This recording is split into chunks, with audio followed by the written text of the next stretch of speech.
What is happening out there, rotoscouts baseball fans? Welcome to the show, gang. 4:15 on a Monday. Kind of a light day, 7 games on deck. Really limited, ugly pitching slate. Lost one of the better options on the boards if you haven't heard, the Cincinnati at Angels game got canceled. It's postponed anyway. Not canceled completely, but postponed. A lot of bad weather still lingering in the California area. I think it's just due to circumstances on the ground more than anything else out there, but hopefully everybody out that way is doing well. I know we have a few people out in those areas, so hopefully everybody got through the storms okay and is doing well. Looks like we've got a good group out in the chat already. It's going to be a fun one to talk through, so buckle up for some weird pitching discussions. Matt Tomlinson's here. What's going on, buddy? Shannon Lambert, Kevin O. What's happening, gang? Phil Still's here. Kenneth Woodhouse is down there. Fanatic's here. Calvin Dunn's here. Seems like everybody's doing pretty well. Maybe do anything crazy interesting over the weekend? I had a very quiet weekend. Crashed most of yesterday afternoon after the show, after we got off the air. That was yesterday, right? when I had not slept. It's got loopy to the point where I've lost track of which day that was. Pretty sure that was yesterday. Slept most of the afternoon, woke back up, was up into all hours of last night, but got a decent amount, and we're back on an interesting, fair schedule now, I think. Larry C's here. Larry worked over the weekend. That's not all that exciting, Larry. Sorry to hear that, pal. Stephen says I slept and missed the Yankees game. Yeah, I had different games on and just kept going in and out of all sorts of stuff. I woke up. What was on when I woke up? Something really weird was on when I woke up. I forget what it was. Something like loud and obnoxious, but not something I would have normally been watching. Forget what it was. Matt Tomlinson had physical therapy over the weekend. Hope it went well at least, buddy. Sorry to hear. Josh DFS, perfect show to listen to on the way home. I would argue with that. I mean, the sound of my voice, it can't be perfect, but at least the information will hopefully be good. So we'll settle for that much. Speaking of which, hit the like button, hit the subscribe button. Helps us get noticed out there. Helps something. I don't know. YouTube, whatever. Make sure you're following the @rotoscouts Twitter handle. That's the one that gets most of the content distribution for the site. It's also the one I just like to build up a little bit as we go. Get some new followers there going into football season. The more you guys like and retweet that stuff, the more it gets noticed. Just liking it even just gets it noticed because it comes up in people's threads as you follow this person and they liked this, so therefore you get to see it. Stephen Leeboot says hit the refrigerator. We can hit the refrigerator. I just did before. Got some iced tea. Coffee's all gone.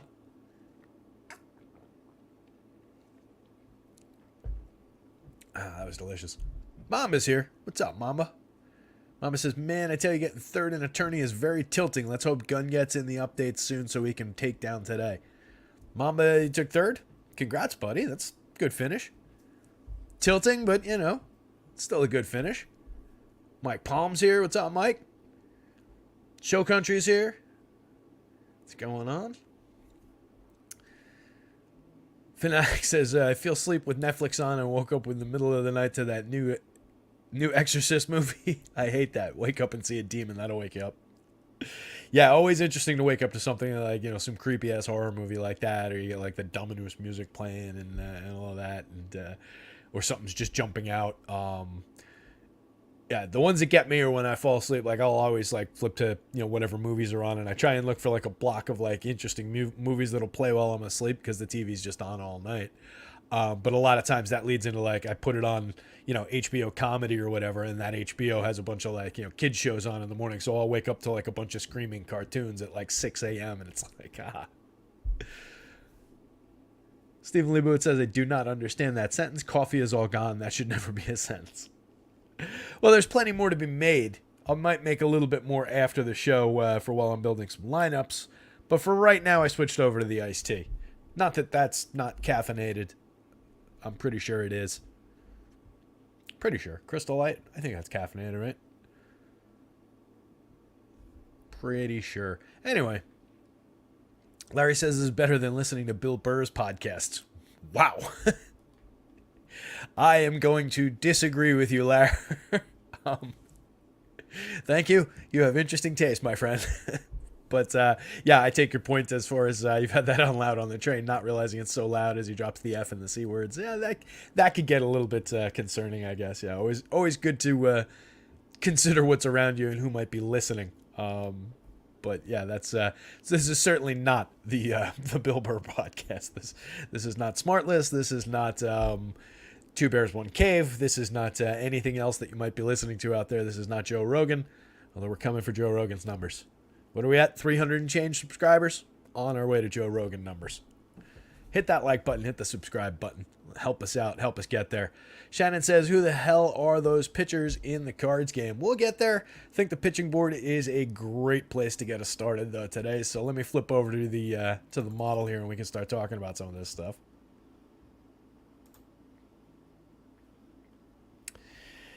So actually, that game's highlighted here to start with. So Drew Rom is the starter for the Cardinals.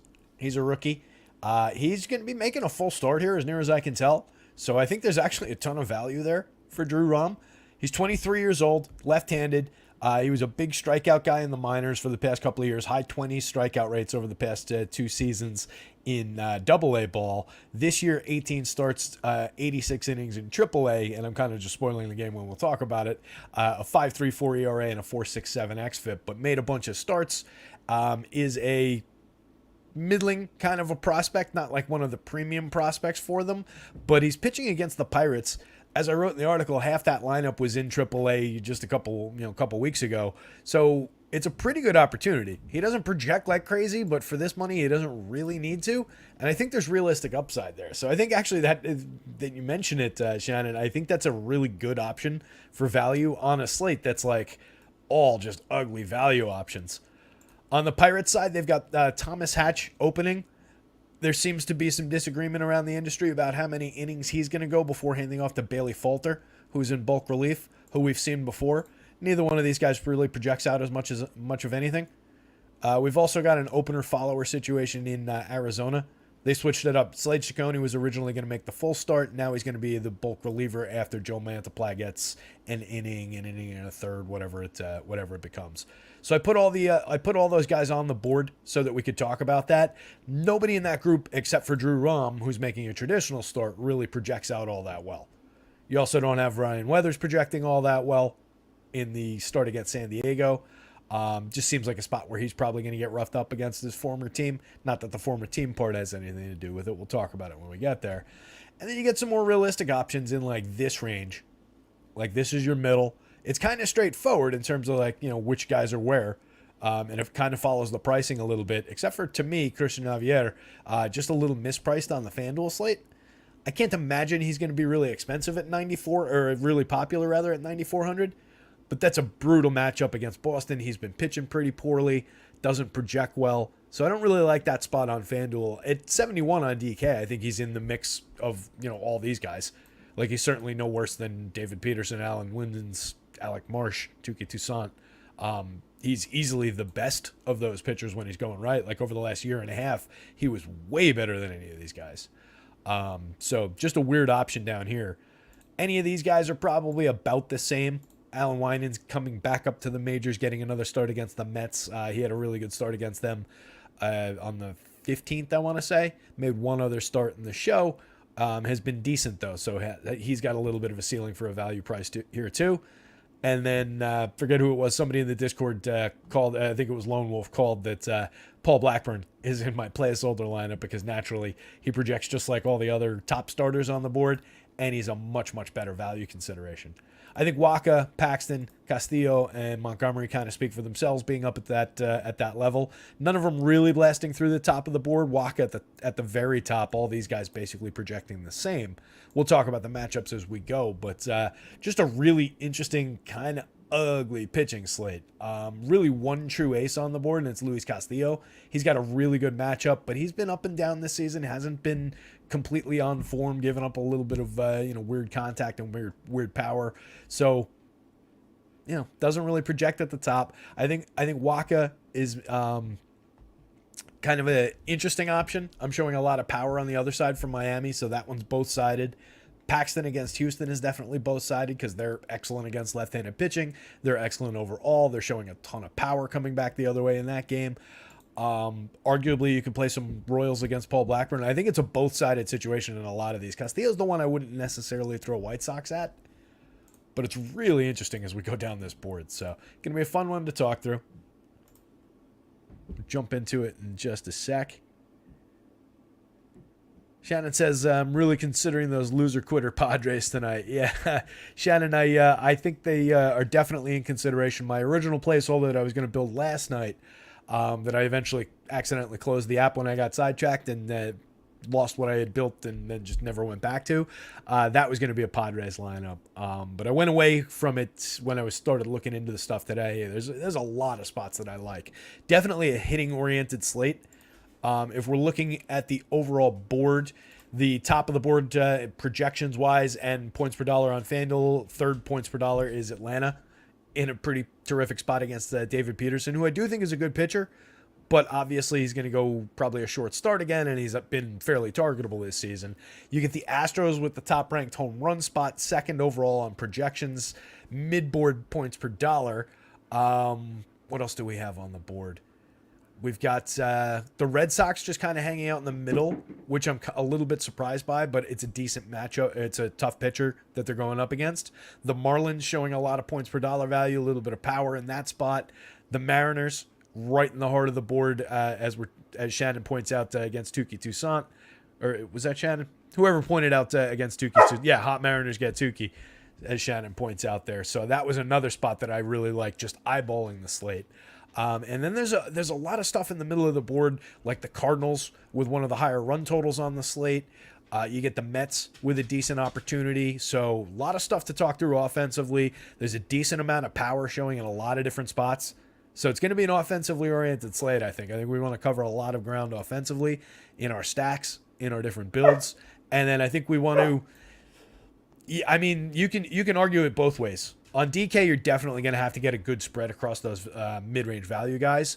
On FanDuel, you can take two different approaches. You can get to a broad spread of pitching options, embrace a lot of the chaos in the value options, or you can just kind of take on the top end of it because you've got a value guy up there who's highly likely to succeed. You've got a mix of high-end pitchers up there, so you could just kind of trim it to a really short pitching pool if you wanted. I tend to go the other way and embrace some of the chaos and go with some of the value options and take lumps where you take them, and you succeed pretty significantly when you succeed with those plays. So that's my preferred approach, but I think either way works on the FanDuel slate. So an interesting one to dive into. This is the first game on deck. Stephen Leawood says Red Sox lefties 1 through 4. Javier doesn't K lefties this season and gives up power. After that, not much beat. You can fill it out with Reyes maybe. Yeah, we'll go through the lineup obviously. But the top end of the Red Sox lineup is just stellar in general, and the top end lefties are exceptionally good hitters. So I really like that spot for the Sox. We'll get into it. Trey just finally got home. Welcome, Trey. Lost a fight with a Walmart clothes hanger that I didn't see today. Partial black eye. Yikes. Sorry to hear that, pal. I saw one of those like TikTok video things, like the commercial for like I learned this on TikTok, I think it was, where the guy takes a coat hanger and he just cuts out like the little bottom thing and uses it to hang a paper towel roll. I thought that was pretty ingenious. Gotta say, I learned I don't even have TikTok on my phone. I've never been on it. It's fine. I don't have anything against it. I'm not one of these like banned TikTok people. But I've learned several things from those. I learned that on TikTok commercials, so I kind of like those. Doesn't make me want to get on TikTok any more than I ever did. Fanatic says, I like these slates sometimes because anyone can get you that W. Yeah, I like these slates too. I've talked about that a bunch of times. I kind of like these chaotic, fairly low-end pitching slates with some good value options. So it's interesting. Speaking of good value options, let's get into Drew Rom a little bit again. Just to reiterate, in the minor leagues, the first starting point for this game should actually be the run totals, because both of these teams do have inflated run totals, including the Pirates against the pitcher I'm about to talk about. They're up at 4.88. It was higher. It came down by a half a run during the course of the afternoon. Cardinals still up at 5.22.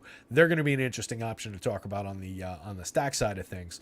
But I do think that Drew Rom's in play here, given the extreme value pricing. Like I said, he's 23. Past 2 seasons, 27.6% strikeout rate in 82 and a third in AA in 2022, 28.8% rate at that same level in 2021 over 40 innings. This season, 18 starts, thrown 86 innings with 1 relief appearance in AAA, 5.34 ERA, 4.67 xFIP, and a 25.1% strikeout rate, but an 11.5% walk rate at the higher level. So there's definitely some warts in there. It could absolutely go bust, so it's a play to be made. You know what you're getting for 4,000 on the DK slate. There's extreme value there. For 5,500, there's extreme value on the FanDuel slate, because I do think against this lineup, he's got upside to 5 or 6 innings, a win, a quality start, not out of the question. The Cardinals, with a 5+ implied run total, definitely have a shot to put up a decent score here against the Pirates. I think their stack is in play, although outside of the top end, they compare favorably to a lot of these guys on both sides compare favorably to one another. But overall, when I did the average stack rankings, the Cards fell to 12th on the board. Now it's 12th, but their difference between them and, let's say, the 6th ranked Marlins is less than a half a fantasy point on the average. So it's very important, again, to keep that in mind. I do think this looks like a pretty premium team, but you got Jose Fermin down here. You get Mason Wynn, who isn't projecting out all that well because he hasn't really done anything and has kind of a low-end back-end profile. High-end prospects, but kind of low-end rest of season projections right now. I do like Andrew Neisner. You get Walker in here, you get Wilson Contreras, and then you get an excellent top 4. So I really like the Cards lineup, and I think we can absolutely throw them at the opener-follower situation here in Pittsburgh. It's, again, like I said at the top of the show, the the pitch count rather for Thomas Hatch. Over on RG, they've got him projected in like a middle kind of a pitch count total, so like a 3-4 inning total. Elsewhere, just in like baseball sources, I've seen it projected as just an opener situation. Like that's how most people are referring to it. So I don't know what the kid's pitch count looks like. But when we're looking at Hatch, 45 innings in AAA this season, 4.40 ERA, a 4.38 xFIP, a 27.8% strikeout rate. So, I mean, somewhat effective in his AAA innings. He's got 12 2/3 in the show, all in relief, 9 appearances, 3.55 ERA, 4.03 xFIP, a lower strikeout rate at 24.1%, presumably going at maximum effort in relief appearances, relief innings. What did that amount to? Maxed out at 4 innings on August 10th, but he threw an inning on the 13th, and then he just threw an inning over the weekend. So he threw an inning on the 19th. He faced 4 hitters, struck out 2, walked 1. I can't imagine we're getting an aggressively high pitch count from this kid today. So I think we're mostly geared up against Bailey Falter here, which is how the Cards have their lineup pretty geared. A lot of right-handed hitters in there. So I'm pretty confident that St. Louis knows that Thomas Hatch isn't going to be in this game very long, and they're planning on Bailey Falter here. He doesn't project well at all. 4.86 ERA, 4.60 xFIP, 16.2% strikeouts on the season, giving up a 4.27% home run rate on 8.7% barrels. I think you take some of these right-handed Cards and just run with it. I really like Tyler O'Neill hitting second. 3,700, 2,700 across sites. I have to expect he's going to be pretty popular in that spot in the lineup, but that's a terrific value option now. Tons and tons of righty power for Tyler O'Neill. Tommy Edman, good option off the top, switch hitter, 100 WRC plus on the season, exactly at league average, but good for counting stats. When he's in the leadoff role, you can rely on him to get on base a little bit and correlate directly with these guys. Obviously, Goldschmidt and Arenado were well worth the price. They're not the most expensive among all the star caliber players, and obviously an 11.45 and a 12.74 in the home run model. Tons of power on the board here against Bailey Falter and against the kid opening the game. So I really like this top 4 for the Cards, and then I like these guys as bolt-ons. Wilson Contreras, 4,000, 2,800, 13 homers, a sturdy catcher, 259, 355, 437, a 177 ISO. Puts bat on ball well with an 11.4% barrel, 45.8% hard hit. Walker having an okay season overall. He had the broke camp with the team, went back to the minors, as we've talked about a bunch of times. But sitting on the over his 321 plate appearances, 11 home runs, a 108 WRC plus, an effective enough rookie season. Just didn't have the breakout rookie season people were calling for it during spring training. And then, as Larry C mentions, Andrew Neisner. He's a guy we've just looked to when he's in these lineups. He's got sneaky pop. 9.8% barrels, 41.8% hard hits, 9 home runs and 173 plate appearances at 216 ISO. He's a guy that people just don't play that much. I really think he's right in line with these guys. He's an equal catcher option, a potential $900 savings where you need a catcher from Wilson Contreras. It's a reasonable pivot. He's had equal power output. He's got better power output in his chances, really. Makes weaker contact overall, but very, very good contact. For 3,100, 2,500, he's going to be in my plans on FanDuel. I would definitely have shares of him on the DK slate. Pirates side of things, there is a little bit of quality around some of these hitters against the lefty. And it's also a lefty making his major league debut, a lefty who wasn't quite as good at AAA as he was in AA over the course of this season. But I do want to get my Drew Rom shares in, but I'll hedge it with some Pirate stacks for sure. Ke'Bryan Hayes, Brian Reynolds, Andrew McCutchen, three capable bats off the top of the lineup. We've talked about Hayes a bunch of times in terms of his hard hit rate being excellent. His 258, 296, 414 needs improvement. The average is okay, but the on base is not at all okay. 8 home runs, 9 steals. That should be a little bit better overall. The WRC plus would come along with all of that. But he's a bargain price, $4,300, $3,000 at third base. I think he should be a fairly high priority bat if you're going to Pirate stacks. I definitely wouldn't skip him in that leadoff spot. Very good spot in the lineup. Hitting ahead of Reynolds and McCutchen. Reynolds, a pretty okay year. 114 WRC plus, 18 home runs, 9 stolen bases. I've been struggling lately when we've talked about these Pirates with how to describe Brian Reynolds' year, because it's not an outstanding superstar year by any means, but it's a pretty good effective season. 269, 331, 468, an 11.8% barrel rate, 48.1% hard hits, and he's affordable. On DK, 4,900 for Brian Reynolds is a pretty good price. 36 on FanDuel is star caliber pricing relative to some other players on the slate, relative to like Paul Goldschmidt and Nolan Arenado on the other side. I like both of those players better, but Reynolds does have a place, and he's definitely a high priority bat in Pirate stacks. McCutch gets on base, correlates with the rest of the lineup. Connor Joe, better against lefties, an effective overall season, but then against lefties, 106 WRC plus in 348 total opportunities. Against lefties, in 140 of those opportunities, 4 of his 9 home runs, a 192 ISO and a 124 WRC plus. 258, 364, 450 triple slash. So he goes up a little bit, makes sense. He's hitting cleanup today. Good value bat in the cleanup spot. Again, another priority if you're going to Pirate stacks. Andy Rodriguez, good rookie catcher, 2,900, 2,500, 2 home runs in 90 plate appearances, a 171 ISO, putting bat on ball very well. Joshua Palacios, mix and match option for very cheap pricing in the outfield. Liover Peguero, 3,000, 2,700, 5 quick home runs in 88 plate appearances. Jack Suwinski, tons and tons of power from the left side, 21 home runs on the season, a 242 ISO. Didn't have him in the projected lineup. Let me remind myself of his numbers against lefties. Not that we're going to run from bad splits against the same handed pitcher from a kid making his MLB debut here necessarily, but Suwinski does drop from a 285 ISO against righties to a 103 against lefties, 125 WRC plus to a 70. Obviously, we're looking to him for home run upside, but only one of his 21 home runs has been against a lefty this season. That's in 90 plate appearances compared to 311 plate appearances against a righty. So Suwinski definitely loses some quality. But with that in mind, again, with a kid making his major league debut who has been walking the world in AAA, and outside of everything else, Suwinski does have a 15% walk rate overall, albeit against lefties, it's a 10%, which is okay. 47.8% strikeouts. It's a lot of strikeouts.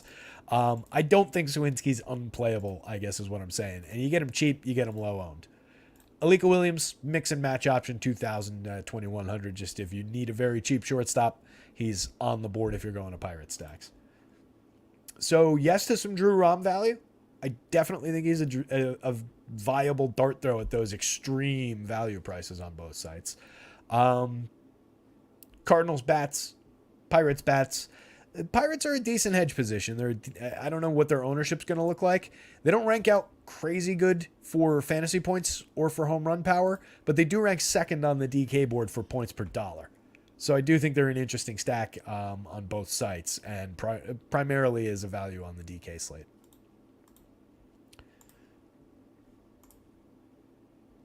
Mama says, who's your favorite Cardinal on the board? I'll say this every time Pittsburgh's on the slate. Don't play them unless you love doubles to get a win. Pittsburgh can score 25 runs on 25 singles on a double. Yeah, it is frustrating to get to those teams that do put up scores but don't get the big knock. You know, those big the 40-point fantasy game that you need to win the slate. You know, you need the 40 and change. FanDuel scoring wise, you need the 40 and change guy that hits a homer and doubles and drives in 6, and then you need all the directly correlated scoring pieces to go with it. Can be a frustrating lineup for sure.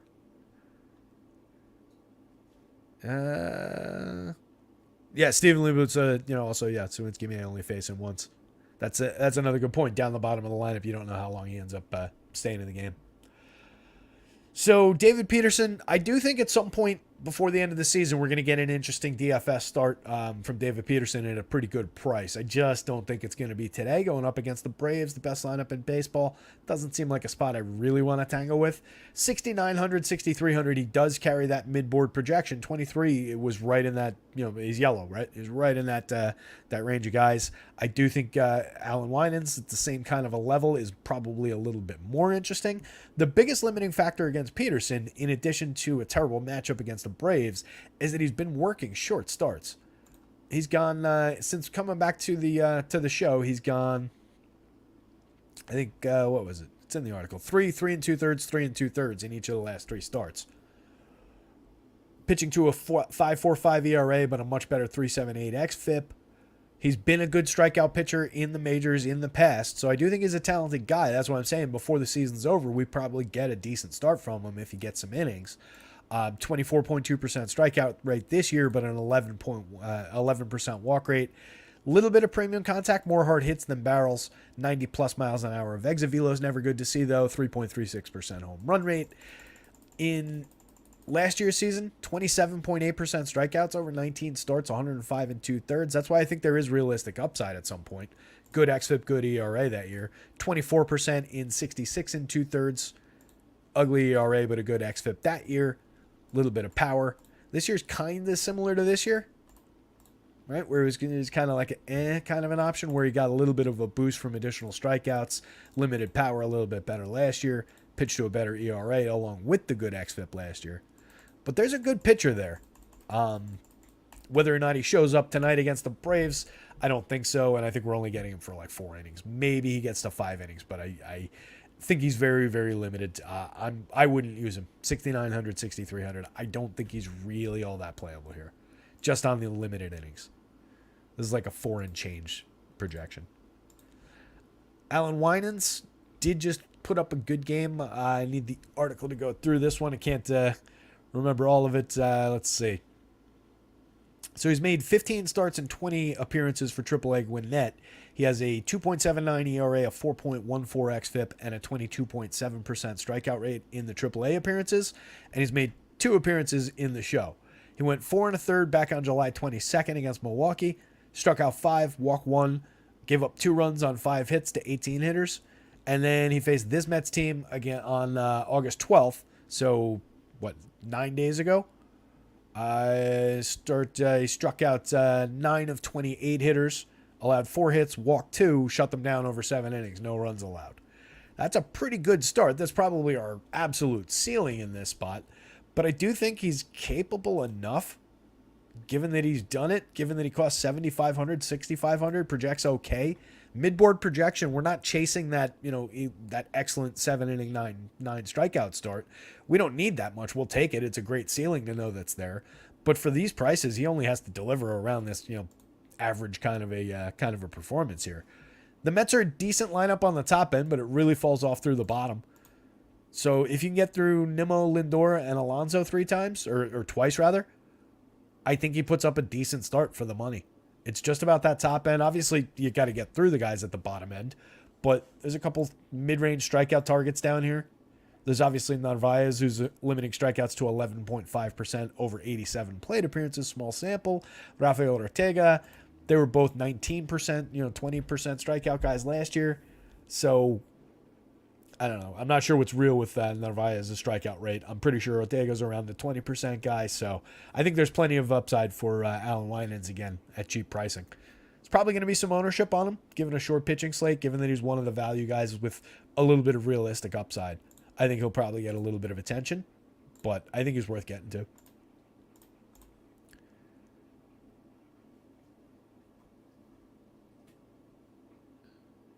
Was it 95 pitches in that last start, Willie?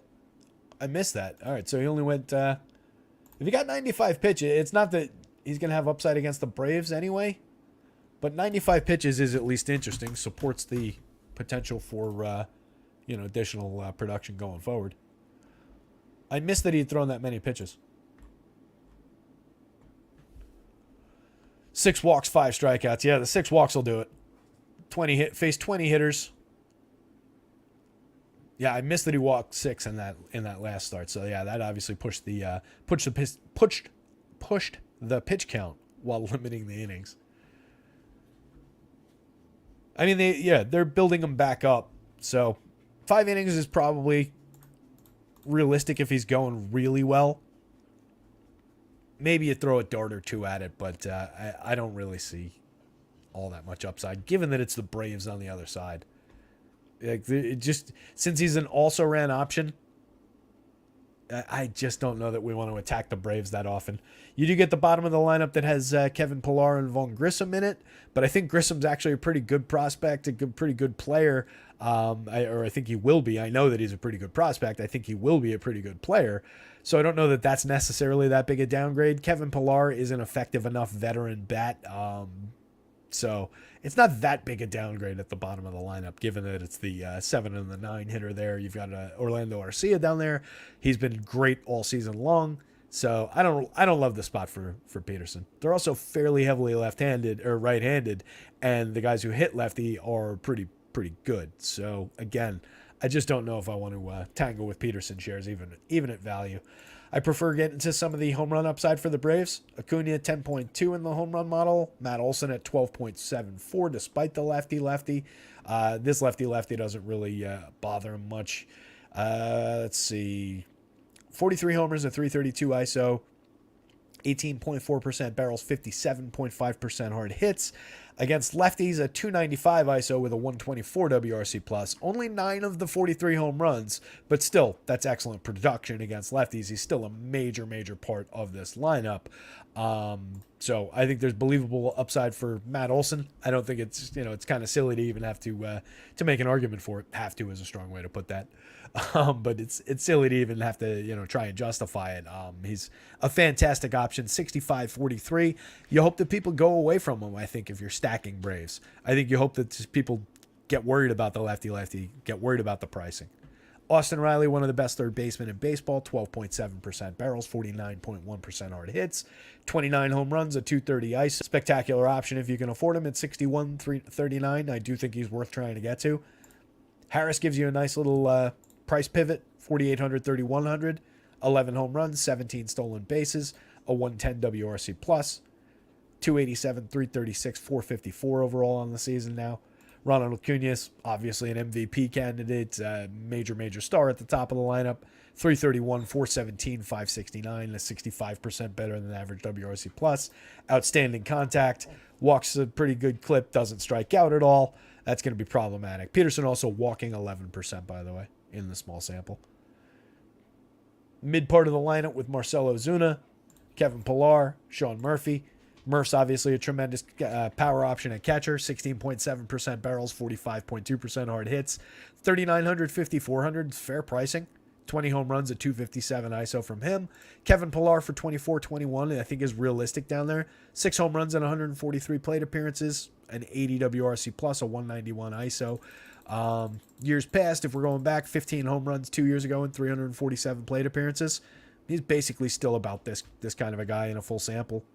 So I think a capable guy who could turn on one, at worst gives you an okay veteran bat with a little bit of speed upside.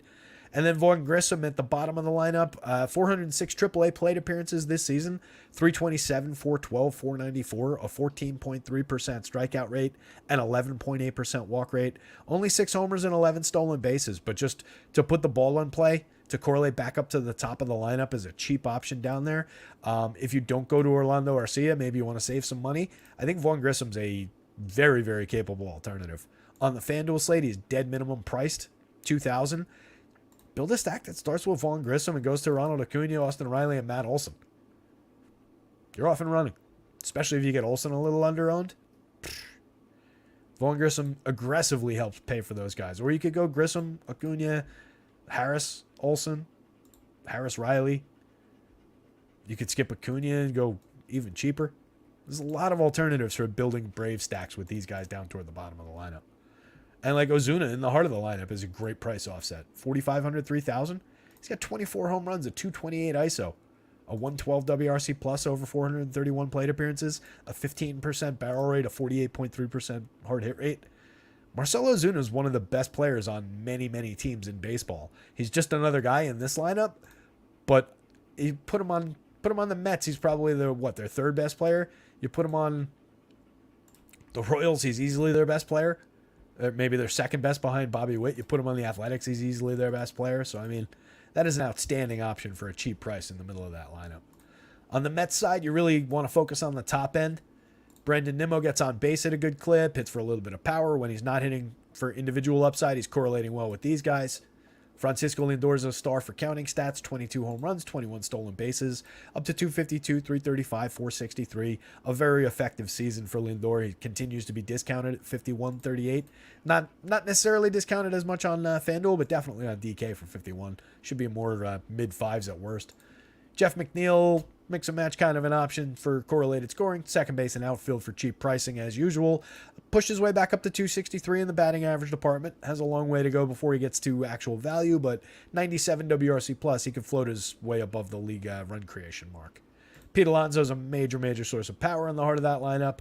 No Francisco Alvarez is a downgrade for this lineup overall, but I do think Narvaez is an effective enough catcher. 4 home runs in 296 plate appearances last year, but 11 in 445 the year before.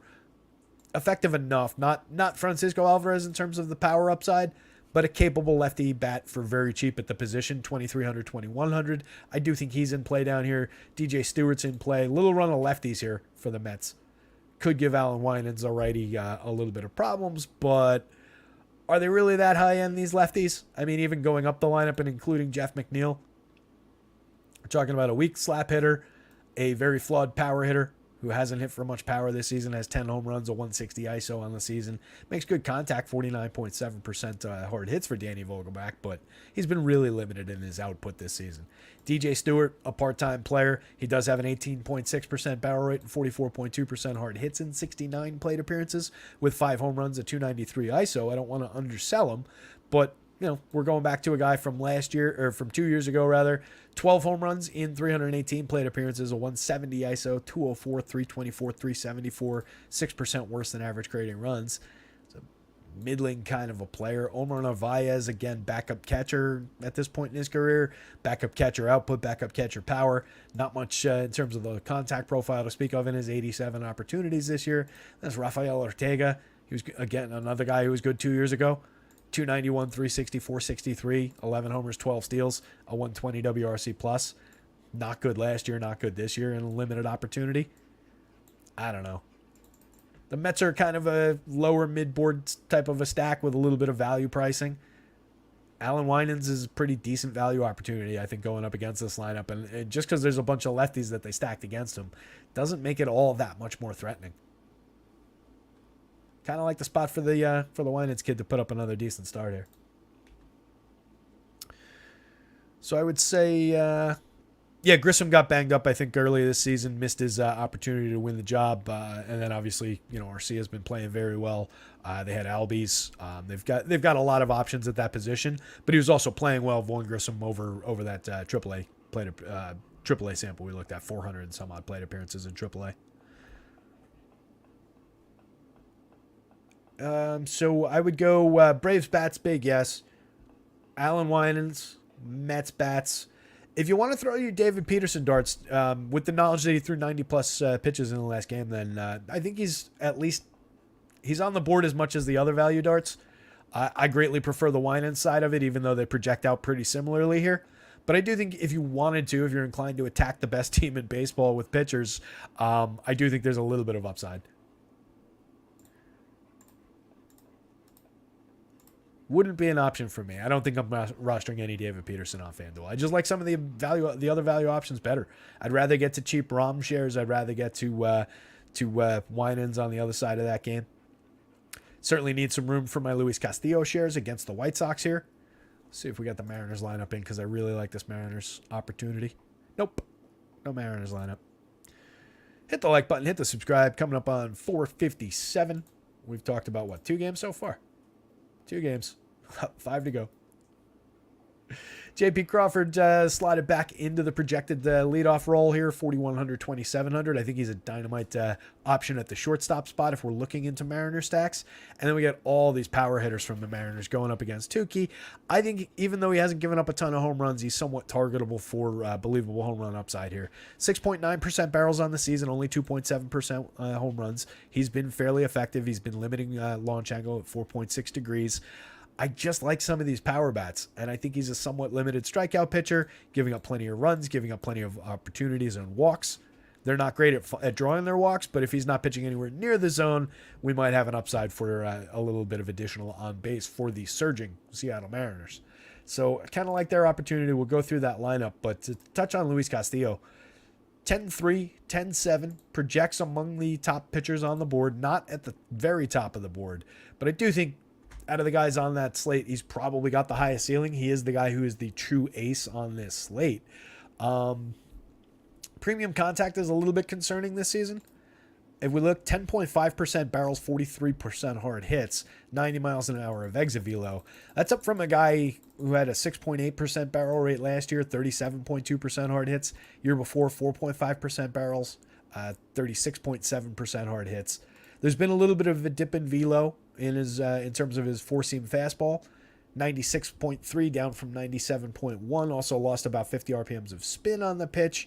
The whiffs are about the same, but it's getting hit a little bit. 367 slugging, 454 X slug on the pitch this year. Last year, when he was throwing it a little bit less, it was at a 281 expected slugging, a 194 actual slugging. So the pitch is definitely diminished a little bit. That's where some of that premium contact, some of that power is coming from. He's throwing his sinker a little bit less. Last year, 23.8% usage. This year, just 17.9%. He's throwing his slider a little bit more, and his change a little bit less as well.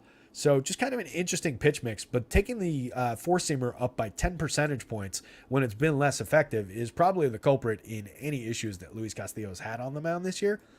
Overall, the numbers are still fairly strong. 27.3% strikeouts, a 3.23 ERA, a 3.71 xFIP, a 1.05 WHIP on 6.1% walks. He's the mold for what they want in their pitchers, with a pretty good strikeout rate, low walk rates, limits opportunities.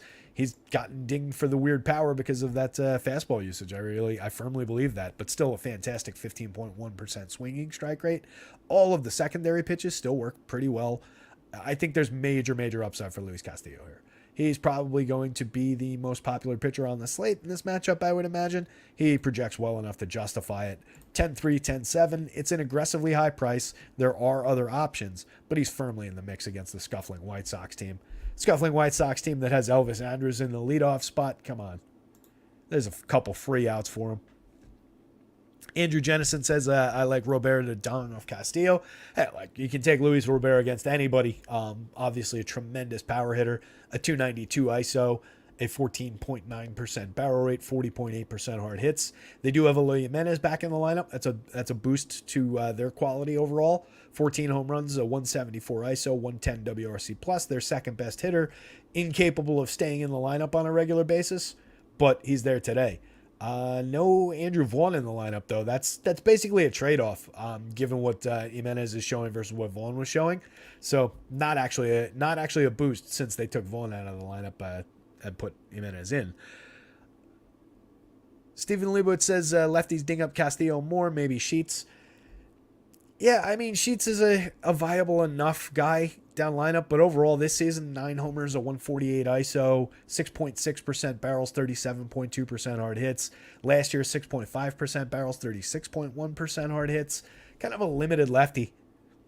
I think if you want to get sneaky about it, you could make that same decision with Oscar Colas. 2,400, 2,200, 5.2% barrels, 37.3% hard hits. Roughly the same kind of contact. In 200 plate appearances, he's only hitting 216, 258, 297. But Sheets over his 255 is only hitting 217, 286, 365. He's hit more home runs. He's got 9, but home runs are incidental at that point in that kind of a sample. Oscar Colas has a very good prospect profile for lefty power. He's got 3 home runs, a .081 ISO. That's where Sheets gains a little ground. 148 ISO to the .081 in similar sample sizes. But if we want to go to like a lousy lefty just on the idea that Castillo might give up a left-handed home run, I think Colas is an equal and definitely lesser owned option in the outfield. A little bit cheaper, lower spot in the batting order, but a little bit more sneaky maybe for an equal kind of a guy. I don't really like either one of the options. My inclination is to go toward Castillo here. Elvis Andrus very flawed at the top of the lineup. 2,900, 2,600. We're talking about a guy with a 300 on base, a .098 ISO, a 76 WRC plus, mostly from the bottom of the lineup. I will give him that. I will give him that he's got the ability to provide odd counting stats from time to time. He's had big DFS games before. He's in a better spot in this lineup. So if you are going to the White Sox, I do think Elvis Andrus is in play. Just because I don't like him, just because I think he's a very overrated player overall, doesn't take him off the board when he comes in at those prices. Second base and shortstop eligible. Correlates directly with Luis Robert, with Olo Jimenez, with Benintendi, but they should just use Benintendi in the leadoff spot, slide the other guys up, move Elvis Andrus back down to the bottom of the batting order, but I'm not making it. Going Andrus into Benintendi is just silly. Another flawed hitter. 337 on base this year, a .080 ISO, a 91 WRC plus, limited option. But just like Andrus, he's in play just given where he hits in the batting order if you're going to White Sox stacks. I think that just having those 2 hitters there just supports the upside for Luis Castillo. There's no real power threat there. Either one of those guys could go deep, but let's be realistic. Robert, again, major source of power in the heart of the lineup. 33 homers at 292 ISO. Obviously, he's a superstar, but only limited to a 7.60 in the home run model. So not showing major power here. Could easily hit a home run. Could easily hit 2 home runs, but not showing it in the model. Steven says, actually, Sheets ISO versus right-handed pitchers has dropped this season to 155, much better previous seasons. Yeah, that's concerning. Sheets hasn't been good this year. I mean, he's had a rough season in his limited sample. In previous seasons, where is he? Number 6 spot. Let me just scroll across this way. Come on. 15 dingers in 410 chances, 241, 295, 411 last year. Exactly at league average for WRC plus in his biggest sample. 125 WRC plus over 179, 11 home runs. This is when we remember him being good. 256 ISO in that 179 plate appearances in 21. That was good output. If he shows up as this guy, he could put one out against Castillo. He's always got that ceiling, but limited spot for White Sox stacks, I think. I greatly prefer the Mariners side here going up against Tukey. Tukey, as I referenced, 4.6 degree average launch, keeping barrels down, keeping home runs in the park. Still giving up a lot in terms of runs, even more in the expected runs. Walking the world at 16.7%. This is completely unsustainable. You cannot be a major league pitcher and walk 16.7%. It just doesn't work, especially when you're only striking out 23.1%. That's an okay strikeout rate for a normal pitcher, but at that aggressively high a strikeout rate or a walk rate, it's just not good enough. So that costs them. And then I don't know how much of the limitation of home runs of power in the 8 starts, 50 and a third innings is realistic. Last year it was pretty good in 2 additional starts and 25 and a third total innings. Year before, 10 starts, 50 innings. He gave up a 9.3% barrel rate, 48.6% hard hits, 5.09% home runs. This is an equivalent sample size to this. So what do we really believe? For me, I believe in what the model's showing, which is the aggressive power upside for the Mariners coming through. 3 guys above the magic number in the home run model. 1 more guy sitting essentially at it at 9.34. Couple guys floating around respectable mid-range numbers. A lot of run creation talent in this lineup. Some decent skills for, mostly home runs. But Julio's got 33 stolen bases on the year. There's obviously tons of strikeouts here. But Tukey, I don't know. He could have a little bit of strikeout upside, but for the mid-range pricing, for the fact that he doesn't project all that well, he's only a limited dart throw, where I'm going to land a lot more on the Mariners bats here, I think. Larry C says, no, I have to change, or Mamba says, at Larry C, I have to change 40% of my lineups now. No Julio? Oh, well, that's a problem. It's still not going to push too many, I guess Julio he used up all of the hits that he had available in him for this game, and couldn't make this start. He's been outrageous over the last, month, but he's been outrageous specifically over the last week or so. All right, so this lineup becomes J.P. Crawford. So it's a big downgrade to this lineup, but I still want to go here. I still want to use this as a stack, and my hope becomes that people go away from it a lot more now, where maybe they shouldn't, because I still think they're showing a lot of quality, and everybody in the lineup is at least $100, if not $200 or $300 below 3,000 on the FanDuel slate. That is an extreme source of value. They're still facing Tukey Toussaint, a non-threatening pitcher at best, and a guy who gives up plenty of opportunities here. It's a both-sided kind of a scenario, in that his mediocre, or not mediocre, mid-level, above average strikeout rate slightly could impact their aggressively high strikeout rates in positive ways for him, where he gets to around a good value score at 7,500, 7,400, particularly with Julio out. Not that Julio reduced the strikeout rate by any means, but just taking their best player out of the lineup gives them a little bit more upside. It puts Tukey a little bit on the dart throw level now for me. Still it wouldn't project well if I made the back end changes necessary to reflect that in what he's drawing a projection against. I should make that automated so we can talk about those changes on the fly, but he would pick up a little bit of points projection against this version of the lineup. Dominic Canzone, though, Cade Marlowe, Mike Ford, even Josh Rojas, kind of interesting lefties at the bottom of the lineup. Very cheap, $3,000, $2,300 from Canzone, $3,500, $26 for Marlowe. Those two players have gotten involved early, 2 home runs apiece, stolen bases, a little bit of run creation, a little bit more for Marlowe, below average run creation, over 88 plate appearances for Dominic Canzone, but I really like the way he's putting the bat on the ball at 10.8% barrels, 46.2% hard hits, only 17% strikeouts as well. That's a little bit of a boost overall for this lineup for very cheap pricing. Marlowe, as I said, has gotten himself involved and is well above average for run creation. Mike Ford's been above average for run creation all season long. He's also got a 280 ISO, 12 home runs from the left side of the plate. Pretty good contact profile at 16.8% barrels, 47.4% hard hits. We've talked about him numerous times as just this quad A kind of a talent, but as long as he's 2,500 on both sites at first base, you can easily go there. On DK, you got to decide between him and their 3-hitter today, Ty France, for only 3,700. You go to France more often than Mike Ford, but I think it's a very capable pivot option for a lot less money at the position. So I definitely think he's on the value board there. Heart of the lineup's obviously where you want to focus. Eugenio Suarez, 13.2% barrels, 45.7% hard hits, up to 18 home runs. Still only a 157 ISO, only a 102 WRC+, strikes out 30% of the time. But now he's surrounded by J.P. Crawford, Ty France, both strike out in the low teens, or the high teens rather. Those are pretty good options for putting the ball in play, providing some correlated scoring via their on-base skills. 14.8% walk rate for J.P. Crawford, going up a guy who's walking 16.7%. That can be an easy first inning base runner, leadoff walk. That leads directly so frequently to scoring. I forget what the percentage is, but leadoff walks lead directly to runs scored. Eugenio Suarez is a very, very good power option for 4,200, 2,800 at third base. Ty France, like I said, correlates pretty well with his teammates. He's having a down season, only 255, 335, 383, 10 home runs. He was a lot better the last 2 years, but an effective enough bat-on-ball player.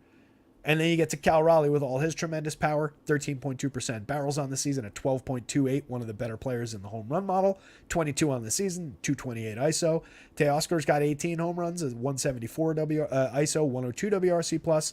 A lot of these guys, it's not the greatest run creation unit in the world, but they're all above average. There's tons and tons of premium contact still in this lineup. I hope people go away from the Mariners as an option. I want to roster this team pretty aggressively still from basically top to bottom.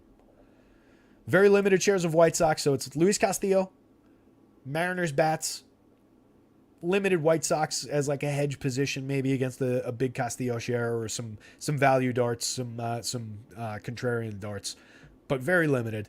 And then very limited options for me of Touki Toussaint. But I get it if you like him. There's definitely strikeout upside, 25.3% strikeout rate for this confirmed Mariners lineup.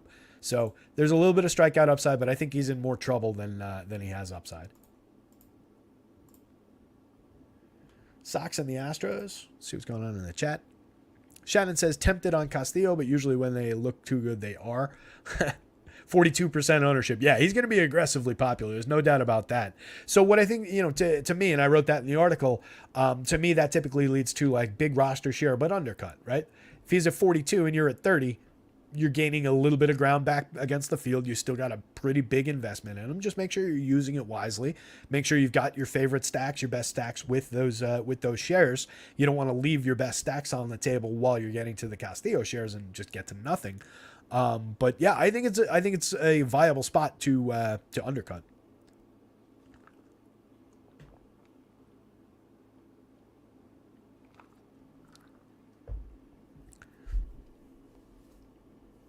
Mama says, "Wow, take back everything you said about Touki now. Barry, best pitcher on the slate."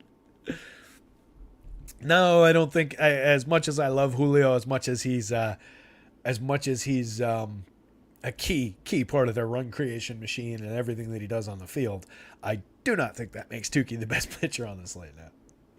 I do think we've got a potential for have James Paxton oddly be the best pitcher on the slate, given the short slate nature of it, given how he projects out pretty well, a very strong strikeout option, especially on DK where he only costs 8,300.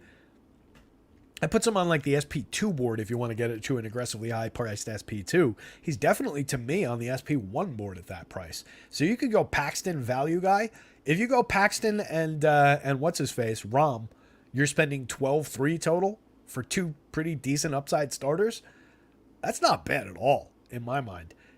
He's got an aggressively bad matchup against the Astros. You've got 6 of their 9 hitters above the 10 mark in the home run model. So you want to roster this with caution. But I do think he's got a viable projection. I do think he's got realistic upside against this team. As good as they are against lefties, as low as their strikeout rate is against lefties, I think Paxton's talented enough to get through this team.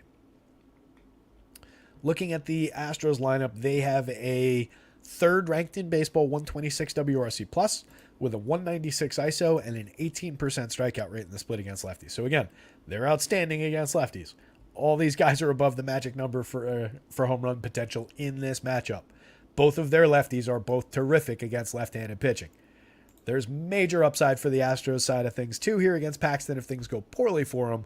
I think it's a both-sided situation. You can see the power on the Astros projections here. So I definitely, as much as I want to get to Paxton, I will definitely have some Astros hedge positions. I like the stack quite a bit. They're expensive. They don't get great points per dollar ratings, but they've got some fairly cheap workable parts later in the lineup, especially on DK. Jainer Diaz at 3,800. Very strong catcher option, 17 home runs on the board, a 257 ISO and only 284 plate appearances, and they give him first base eligibility now. So if you got a catcher that you like from a different team, I wouldn't necessarily go right to Martin Maldonado at the bottom of the lineup, but if you've got another catcher that you like quite a bit, you can continue to use Jainer Diaz for the discount at a key first base position now. So I really like that. Chas McCormick's also really cheap on the DK slate, only 4,500 for a dude with an 11.7% barrel rate, 17 homers, 13 steals, and 325 plate appearances, a 241 ISO, a 149 WRC plus. Excellent option against the lefty. So I like the value around these two guys. These guys are obviously stars. They're in great position against the lefty. Paxton's giving up an 8.5% barrel rate, 39.1% hard hits, and a almost 4% home run rate this year. But he's been otherwise very, very good. 3.34 ERA, a 3.69 xFIP, a 26.3% strikeout rate, over 86 and a third in 16 starts. Obviously didn't pitch these seasons. Missed a ton of time over the last couple of years, but that's really the only thing that separated him. Not pitching is the only thing that stopped him from being a very effective starter the last couple of years. He's always been good. So I'm happy to get to my Paxton shares here. I hope that he goes a little bit under-owned by the field. He's aggressively expensive on the FanDuel slate at $10,000, so it's a very different option. You're paying up to be different over there, where I think he'll probably gain a little bit of ground on the DK slate in terms of people going to him, even against the Astros. But I just love the 8,300 price. Even if he doesn't have a great start, I think at 8,300, he's got upside to find enough strikeouts to pay off an okay start. So, like the spot for Paxton. Only a 6.5% walk rate, by the way, a 1.14 whip. Excellent swinging strike rate. So, capable of finding strikeouts. But going to the Astros side, got to get to priority bat in terms of the stars. Altuve and the two lefties. And then some of the just mix and match everybody else. Red Sox side of things going up against Christian Javier, 7,100, 9,400. I mentioned at the top of the show, I do think Javier's playable at 71 on the DK slate. Kind of a similar-ish caution to Paxton, obviously facing an elite lineup on the other side of things. The Red Sox are really, really good through this top end, through these lefties. I really like Adam Duvall and Trevor Story down here. I think there's Luis Urias lurking down here for a little bit of sneaky power. There's a lot of upside to this Red Sox lineup. So Javier comes with a big caution, a big red flag, and has also just not been pitching well this season. Down to a 21.8% strikeout rate. That's from a guy who had 33.2% over 148 and two-thirds in 25 starts last year, 101 and a third in a relief and 9 starts role the year before, 30.7% strikeout rate. So that is a massive, massive dip. We looked at his stuff a couple starts ago. He had lost a little bit of velo. He had lost a little bit of spin. In a lot of ways, he was looking like the same pitcher, but it changed up a couple things about the pitch distribution and just has not really found his form overall. 4.49 ERA, a 5.23 xFIP, 21.8% strikeouts, 8.2% walks, giving up equivalent power to what Paxton's doing at 10.2% barrels. 10.2% barrels, a 3.70% home run rate, 88.9% or 88.9 miles an hour of exit velo. There's some power upside for sure for the Red Sox side of things. So Alex Verdugo, good lefty hitter off the top, only 4,200, 3,000. Excellent correlated scoring option with Rafael Devers, Yoshida, Casas. I love the power potential through here. I really like Yoshida just in any form. He's a very good hitter. He's a pretty good power hitter. 13 home runs for him on the season, a 297 average, a 352 on base, creating runs 20% better than average, only strikes out 12.7% of the time while generating a 41.4% hard hit rate. That's an excellent option for 4,700, 3,200. They're really fairly priced. For the talent on this team, the fact that only Devers is above 5,000 at 5,700, he's discounted by a couple $100 still. He's come up in the last couple of games, 274, 347, 530 now. 256 ISO was never bad. His home run output was never bad. He's ahead of last year's home run total now. 131 WRC plus, still making better contact than he did last year. He's just affordable. I think it's a great price for Rafael Devers, especially hitting second, especially against a guy giving up all this contact, not finding his strikeouts this year. Great spot. Tristan Casas, having the killer second half that we were talking about. 230 ISO, 20 home runs on the board, makes outstanding contact at the plate with 14.6% barrels, 46.2% hard hits, excels against right-handed pitching, tons of contact available for him at 4,300, 3,000. Adam Duvall and Trevor Story are right-handed stars late in the lineup. Stars is a strong word, but Story making his comeback to hopefully be a star again. And then Adam Duvall has star level power at the plate. 11 home runs at 246 ISO, 231 plate appearances this year, has been crushing the ball when he makes contact. Story hasn't been quick to hit his stride. 43 WRC plus over 41 plate appearances, not good.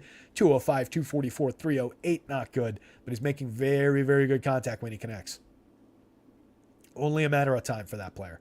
I really firmly believe Trevor Story is going to return to pretty good form. Second base and shortstop eligible for 4,800, 2,800 is worth the price to find out. Might not be today, but major upside, big time ceiling for that cheap a player. Pablo Reyes has had an effective year, 331, 369, 446, 21% better than average creating runs in 132 plate appearances. Also slots in at second and short. on both sites, 3,100, 2,300. If you don't want to go to Story, there's a value option at the same positioning.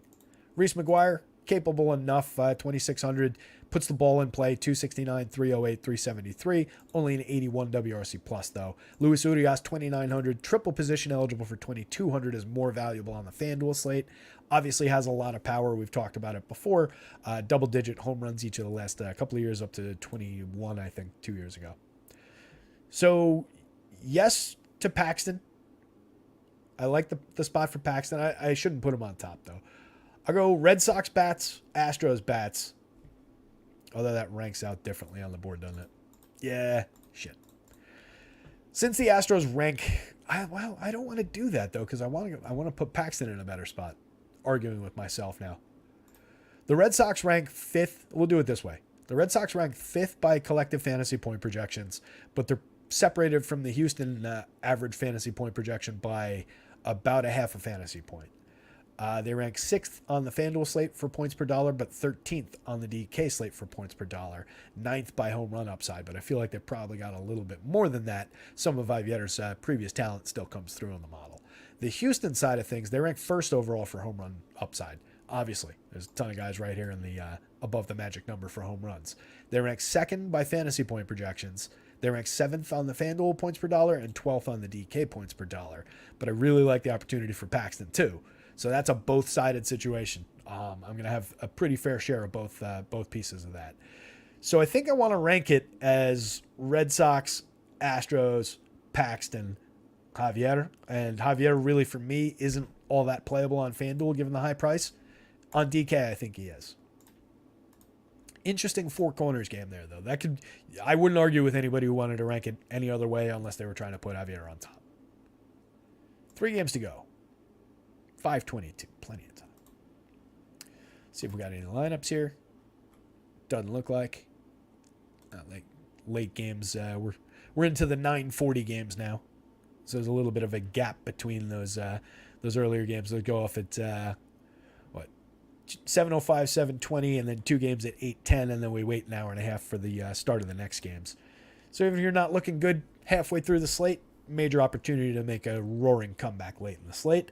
One of my favorite pitchers on the board, although I expect he's going to be spectacularly popular on both sites, is Paul Blackburn. Not the greatest pitcher in the world. 4.09 ERA, though, a 4.17 xFIP, a 22.9% strikeout rate, an effective enough guy. We've succeeded in the past with Paul Blackburn. He's been really good at limiting power. His hard hit rate is outstanding at 29.5%. This is a 72 2/3 inning sample, 13 starts.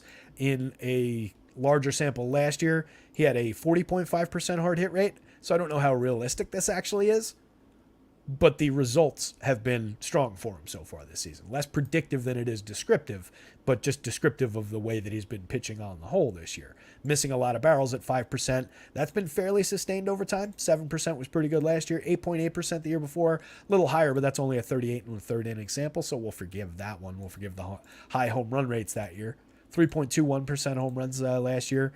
Pitched to a 4.28 ERA, a 3.89 xFIP, 19.1% strikeouts. So he's pushed the strikeouts up a little bit this year, despite not really throwing more strikes, oddly. 9.8% swinging up from 9.6. 26.7% CSW down from 27.4%. So that's weird output. Potentially small sample output where it normalizes back down to that 19% range. But this isn't all that far afield, and I think he's got definite upside against the Royals. We're talking about a Royals lineup that is... I should find it with my eyes before I tee it up that way with what I wanted to read out of the article. The hell is it? I swear I put it in here. Well, the Royals suck. Let's put it that way. Overall. They're a couple of major league caliber hitters. Obviously, Bobby Witt Jr. is a star caliber player. 24 home runs, 37 stolen bases. Nobody's arguing that Bobby Witt isn't a star shortstop. 6,200, 4,200. He's a pricey star shortstop on this slate. If you're going to Royals stacks, it's easy to average down his salary. But if you're looking at like one off the shortstop spot, that's a really expensive play. And I'd probably rather go to Corey Seager than attacking Paul Blackburn here. So Bobby Witt's somewhat limited to usage within stacks of Royals, I think, just given the price, they help average down his salary. Obviously, if you've got a ton of salary to spend, you can throw darts at him. But there's not a ton of support around him in the lineup. Michael Garcia's 371 plate appearances has been effective at getting on base, 330 on base percentage. Not outstanding, but effective enough. If he was getting on base a little bit better, if he was drawing a little bit more than 6.7% walks, he'd have a positive WRC plus. As it stands, 7% below average. Does have 18 steals on the season, a good 286 average, 50.2% hard hits, but only 4.9% barrels. Not a good power option, really. Michael Massey, an okay lefty power bat, 10 home runs on the season, but only a 138 ISO, 42.6% hard hits. Limited player at second base, 3,2300. Sal Perez, obviously star caliber power as a catcher. 19 homers, a 177 ISO, down overall this season, 10.1% barrels, 45.4% hard hits, both a little bit down, but the power output overall is definitely down for Sal. Say it with me, MJ should be better than he is, but he's not. 12 home runs on the board, a 156 ISO. Capable left-handed power hitter in terms of his premium contact. When he makes contact, he makes it pretty sturdily. 12.3% barrels, 52% hard hits. But the results just haven't been there. And then you get that weak bottom end with Drew Waters, Matt Beattie, Kyle Isbell, Dayron Blanco. A lot of replacement parts. Everybody below average for run creation on the season. A couple of small samples with 43 plate appearances for Beattie. Only 95 for Dayron Blanco, but no output to speak of. So I think it's a soft lineup to throw Blackburn shares into. It makes sense that the public will be there. It makes sense that it'll be one of the favored value plays at 7,000 on the DK slate. I'm looking forward to seeing what lineups I can create in addition to the one that's in my placeholder right now at 7,800 on the FanDuel slate, where I just had too much money to spend. Definitely just, he's a pitcher who projects well, and just since he's so value priced, makes a lot of things happen for that projection. Even with public ownership, I think I'm going to have a pretty fair investment in Paul Blackburn tonight. On the Royals side, it's Tucker Davidson, who's probably going to go about an inning as the left-handed opener, and then he's going to hand it off to Alec Marsh. So I just geared things against Alec Marsh. I do think the Athletics are somewhat usable. Looks like their lineup just dropped, so let me grab it here. Esteury Ruiz back in the leadoff spot. That's a little bit of an upgrade over Tony Kemp, who was there originally. Good decision by them. So we get Esteury Ruiz, Zach Geloff, Ryan Noda returning to the lineup. 2,800 for the lefty. First base eligible on both sites. Noda was having a pretty effective year, over 341 plate appearances, 11 home runs, a 375 on base, a 130 WRC plus. He was one of their better players for most of the season. 14.4% barrels, 45% hard hits. I kind of like that as an upgrade to this lineup to attack the Alec Marsh part of the game. That's interesting that they went with him there. I like that. Zach Geloff has been outstanding at second base, eligible on DK, third base on FanDuel. 5,400, 4,000. He's aggressively high priced, but over 133 plate appearances, 8 homers, 7 steals, a 174 WRC plus. He's been really, really good up at the top of that lineup. Ruiz does have 48 steals, but only a 303 on base. If he could get on it like a 330 clip, he'd have like 60 by now. 412 plate appearances, obviously was derailed by an extended absence there for a while. But a great season in terms of the stolen base upside. A little bit of correlated scoring ability up top, but needs to get himself to first base. Only walks 3.6% of the time. That's a big part of the problem. Might gain a little ground from the fact that Alec Marsh has a 13.5% walk rate over his 38 innings, 6 starts. But he's going to open the game against the lefty Tucker Davidson. Davidson has a... He's in here. Hold on. Davidson, 21% strikeout rate, 7.4% walks in 38 innings of relief, 6.39 ERA, 4.18 xFIP.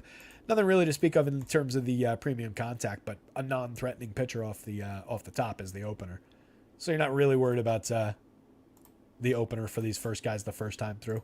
Brent Rooker, 20th home run. Congratulations. He got there. I was saying I didn't think he was going to get to 25. Still don't, but he's got a shot at it now. But he got to 20 after hitting most of them early in the season. 224 ISO, 123 WRC plus. Again, most of which came early in the season. But now that he's only at 4,100, 2,900 like he has been for the last few weeks, he's easily playable when you're going to athletic stacks. I think he's an okay one-off for power. He leads the team at a 9.27 in the home run model. So there's a little bit of upside, a little bit of potential for Brent Rooker shares going up against Alec Marsh, going up against the opener. Aledmys Diaz, mix and match piece for 3,000. 2,100 triple position eligible on the FanDuel slate. That's got a little bit of value, just given the spot in the lineup, given the weak pitchers on the other side. Seth Brown, I like for his power upside from the left side. First base and outfield eligible on DK. 3,600, 2,600 in the outfield on FanDuel. 11 home runs this season, a 190 ISO. Last year, 25 homers, 11 steals, and 555, a 214 ISO.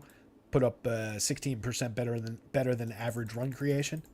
So I think Seth Brown's a sneaky good lineup option down there. Actually picked him up for the week as an injury replacement in the Dynasty League just to get somebody in the lineup because I thought he had a couple decent shots against the Royals here, and I forget who they're playing later in the week, but another okay opportunity. Jordan Diaz, Lawrence Butler, Shea Langoliers, some mix and match parts to round out the lineup. Diaz, 8 home runs in 200 plate appearances. Shea Langoliers, an okay contact profile at 10.1% barrels, 42.4% hard hits. He's never owned. He's like a Michael A. Taylor kind of an option down here. You just get a completely unowned home run when he does deliver one. He's got 11 in 381 opportunities this year. Playable part as a catcher. I don't think the Athletics are out of play. As much as I don't think they're a good lineup, I do think there's some value, some potential here for the Athletics. Minor mix-in shares. They don't project out very well, obviously, especially with this bottom end. But there is a little bit of potential, particularly with Noda, some of these guys up here. Geloff, Noda, probably Brent Rooker, and Seth Brown are my 4 top priority bats. But then Ruiz, for as cheap as he is, Aledmys Diaz, and probably Jordan Diaz. All mix and match level parts. They're an interesting enough value spot. Paul Blackburn, big yes. Athletics bats, I think, next. And then just hedge position with Royals bats. Not really a high priority for Royals bats for me. They rank out better, I think, than the Athletics do on the board. I will give them that. They rank 8th out of 14 teams. They do have a high ranking for points per dollar on DK.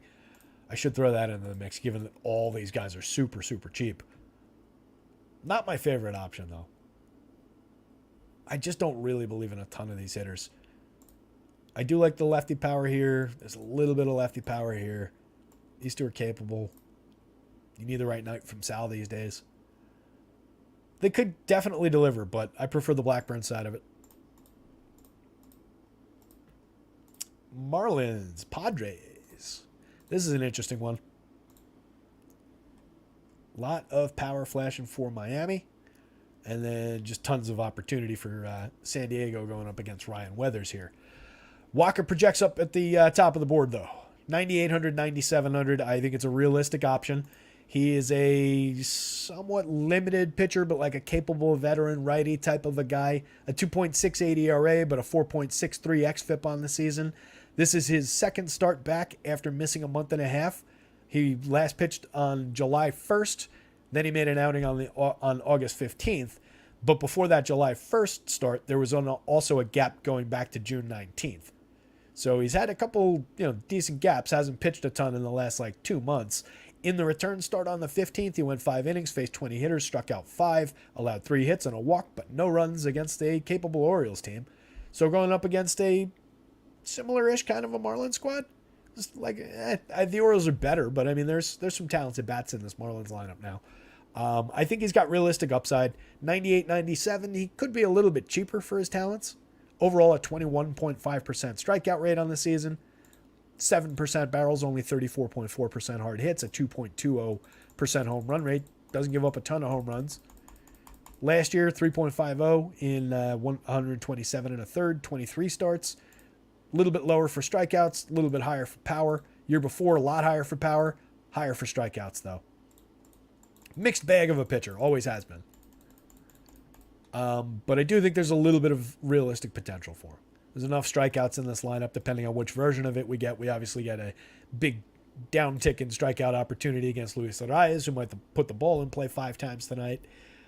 We'll see where he lands in the lineup. Obviously, he's a strong option. So I'm going to Marlins on the other side, but I'll definitely have my Waka shares. Definitely a both-sided situation, but Jorge Soler, overall home run pick for the day, 15.39, 32 on the season, a 266 ISO. Josh Bell, decent cheap option for 3,500, 2,800 at first base. Pretty okay contact profile, 17 home runs on the year, up to a 105 WRC+, a 177 ISO. Hasn't been great, spent most of the season in Cleveland, but a capable switch hitter who has hit for power before. So I kind of like that option in the middle of the lineup, assuming this is where he hits. And you get lots of power here from Jazz Chisholm and Jake Berger. Jazz has 12 homers and 243 plate appearances, a 206 ISO. Jake Berger's got a 288 ISO, 27 homers in 394 plate appearances, both putting bat on ball pretty well. They're obviously two very high strikeout options, so that feeds a little bit of upside opportunity for Wacha. But threatening hitters with showing power in the heart of the lineup for very cheap pricing. Brian De La Cruz, Jesus Sanchez, two young players on either side of the plate. I like both options, 3,800 and 2,800 in the outfield on DK, 27 and 24 on the FanDuel slate. Both of them carrying decent options for home run potential, 7.26 and 7.59 in the home run model. So I think there's decent opportunity for home runs for each of them. De La Cruz has 16. Sanchez has 10 in only 287 plate appearances, 195 ISO. Before he got injured, he was hitting the ball really well. I would have really liked to have seen a full season at him, see what he could do with the plate. Hopefully next year. 11.6% barrels, 47.9% hard hits for the lefty. Kid they expect to hit at the major league level, and was starting to do so. Nick Fortes, Joey Wendell kind of mix in options late in the lineup. Depending on what's in play down here, you might get a little bit more limited on the Marlins stack. With this version 1 through 7, I at least like kind of a lot. One of the better value options, I think, on the board. A lot of really cheap opportunities here. Pretty good contact for a lot of these guys. You ignore this for Luis Arraez because he's so good at these things and these things. Interesting lineup for Miami. And then the Pods going against Ryan Weathers, 5,100, 5,900. I don't really think he's on the board as a value dart. 15.7% strikeouts, 9.7% walks, a 6.89 ERA, 5.47 xFIP, and 48 in the third innings in 10 starts at this level. He was better over 52 and 2/3 innings with both San Diego and Miami in AAA. Strikeout rate in the low 30% when you put the full sample together, but he just hasn't delivered at the major league level, really. So attacking the Padres bats, I don't know if I want to go to shares of Ryan Weathers here, given how good this top end is. And then some of the capable guys down line up here. I think it's a really interesting opportunity for some Padres bats. They're showing a clear amount of power. Kim basically at the magic number. All three of these guys well above it. If Gary's in the lineup, he's well above it. If it's Camposano, he's just below it, but he's been very, very good this year. So I like going to Padres, at least from here to here, plus Gary if he's there. And then Cronenworth, Gamble, Grisham are all capable enough lefties. If they're in the lineup, if they go right-handed, whoever's in the lineup really for the Padres, you're going to get value down here to help pay for these guys, and they're in a very non-threatening matchup. So I think the Pods are a big-time opportunity today, showing tons and tons of power. Tatis, 15.85 in the home run model with 20 on the board. Soto, 14.23 in the home run model with 24, 229 ISO. Manny's up to 23, a 206 ISO. Tons and tons of opportunity here at affordable prices. The fact that you get Soto at 35 and Manny at 35 on DK 58 and 53 helps offset Tatis just with their stars. And then you get so many cheap guys, including Xander Bogaerts down here. He dipped back down. He had cracked, I think the high point was 271, back down to 265. But as we've seen with guys like Julio Rodriguez, you can raise your batting average in a hurry with a hot week. 106 WRC plus. This has never gone below the waterline. 13 homers, 13 steals. Effective enough given that he only cost 2,900, 4,600. Cronenworth mixed bag, 4,200, 2,800 though. First base, second base. You can take your shares of him. So Padres lineup runs pretty deep despite the limited output up and down type of season they've had. There's a lot of quality through that lineup at fair pricing against a nothing kind of a pitcher. So Michael Wacha, Padres bats, Marlins bats, but I like both sides in the bats thing. The Wacha and Marlins thing is definitely another both-sided pitching situation. Is there a bigger group of underperformers in the MLB this year than the Padres? But close. Larry C says the Mets, that's another good call. And the Yankees, yeah. Yeah, I think it's, for me, it's the Yanks, obviously, but the Mets are very much on that list. I made the comparison, by the way. What is the odds? In what universe do the Jets succeed with Aaron Rodgers where the Mets failed with both Justin Verlander and Max Scherzer. There's no way that works out for the Jets, right? Anybody on the Aaron Rodgers train? Any Jets fans in the chat? Somebody out there is probably a Jets fan. I just don't see that one working. They got a lot of talent on that team around them. I'll give them that. But just Mets and the Jets go together, and that's such a Jets not working out kind of a move, a Mets not working out kind of a move. Mama thinks the Jets are going to the Super Bowl. Yowza. Big bet on them getting there. Hey, good luck to you, buddy. I'd love to see it. I would enjoy the Jets going to the Super Bowl. That would be fun around here. I don't think the Giants are in any great shakes. I'm not a Daniel Jones believer, as you guys know, although I did keep him in the football league. I ended up keeping all three quarterbacks in the Superflex format. So I have Tua, Deshaun Watson, and Daniel Jones, who I kept in the, out of 18 rounds, it was the 13th, 14th, and 16th, I believe. So pretty good value options as keepers for a Superflex. Still don't love it. Also don't have a first-round pick, so I'm probably not going to be that great a team this year. But at least I figured I would have three pretty good tradable parts. San Diego lineup drop, no Sanchez. That sucks. So Campusano. As I said, Campusano is a very high-quality catcher option as well. He was actually in the projected lineup. I had changed it to Gary when I was writing the article to see what Gary would pull in the home run model. But I'll change it back real quick. This is still the projected version. Labs hasn't updated it, but I just wanted to show Campusano. 3,000, 2,600, another good catcher option. Over 90 plate appearances, 4 home runs, a 188 ISO, 126 WRC+, slashing 306, 333, 494. Much better triple slash than Gary, less power, down to a 7.33 where Gary was at like a 13 or whatever in the model, but not absent of power. 9.5% barrels, 45.9% hard hits. So Campusano is a good enough matchup, a good enough option in there. Anything else weird in the lineup? Was Garrett Cooper in there? If Garrett Cooper's in the lineup like this has now, he was not in the previous version. I like Garrett Cooper a lot down there. 2,600, 2,500, revenge game. That's not a thing, but 14 home runs, 176 ISO in 352 plate appearances, puts bat on ball very effectively with an 11.1% barrel, 42.2% hard hits. Righty going up against the lefty. I like that spot for Garrett Cooper down there. 9 home runs each of the last 2 years. Smaller sample 2 years ago when he looked pretty good. Yeah, if Cooper's in the lineup down here, that's a sneaky piece of value at first base on a team that your only first baseman there that you're blocking is Jake Cronenworth, and you could still put him at second base if you're desperate to roster Jake Cronenworth. So Cooper's an interesting piece of value. I'm going to delete that so that I don't mix it up in case that's not the final confirmed version. Got to put it back in later. Lineup, that was the correct one there? All right, I'll take Larry's word for it. Yeah, fuck it. I'll just put it back later. It doesn't matter. So Padres stay right where they were. I believe in the Waka spot, but I definitely want to have my Marlins. Want to get to some of these power bats. Soler, Arraez, Bell, Chisholm, Jake Berger, De La Cruz, Sanchez. Top 7 is very, very good here. Hopefully that's the confirmed version when it comes out. Last game on deck. Jordan Montgomery on the hill for the Rangers. I like that opportunity for him. Although it is a tough matchup, he doesn't project at the very top of the board. He's a few points below the very top of the board for very top of the board type pricing. But I think he draws less ownership than some of those guys, just because he's more of that capable real life pitcher, lower end DFS option in a lot of spots. And he's going up against a Diamondbacks lineup that's been effective at limiting strikeouts against lefties, which further I think reduces his ceiling for an already fairly low ceiling guy. The Diamondbacks are at an 18.9% strikeout rate against lefties this season.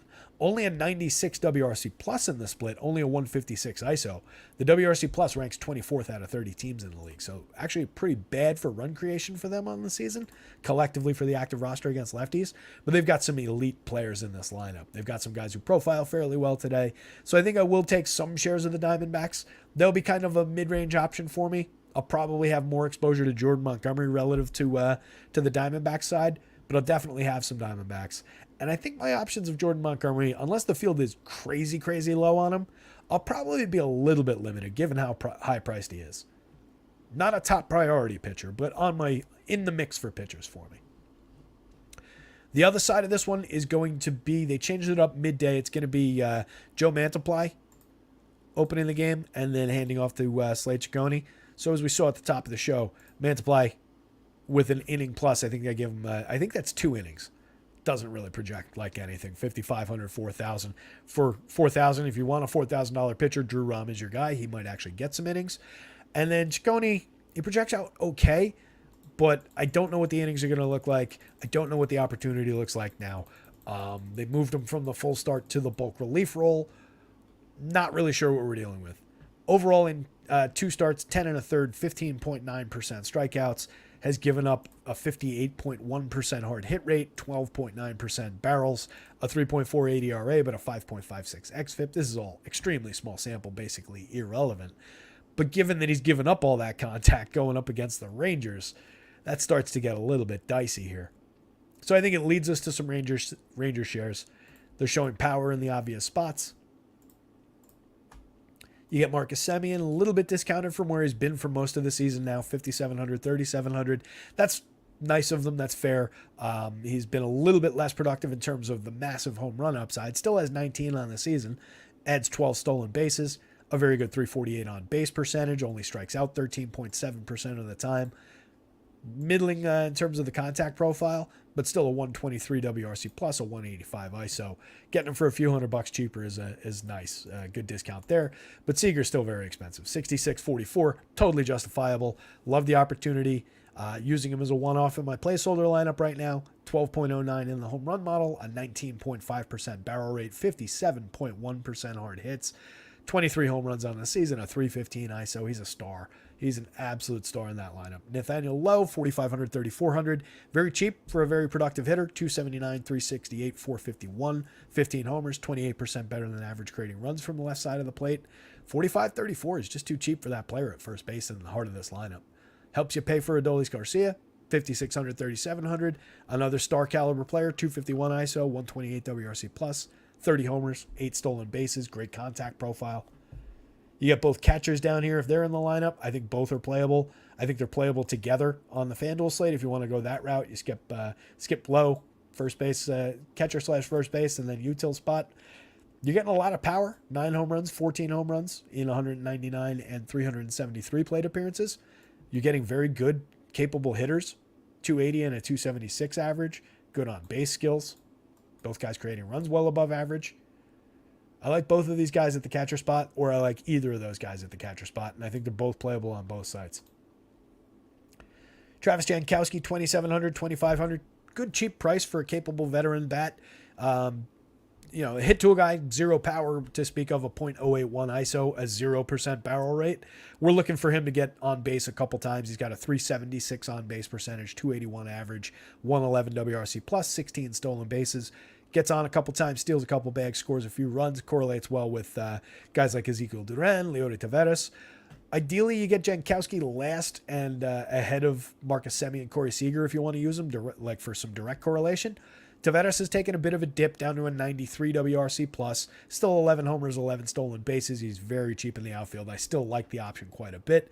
And then Ezekiel Duran, triple position eligible, 2,800 on the FanDuel slate, having an outstanding year overall. Also a little bit of a dip, but overall the numbers are very, very good, over 370 plate appearances, and he's not expensive. So basically top to bottom, depending on the final form that it takes, it's pretty rosterable top to bottom with any of their regulars in it though.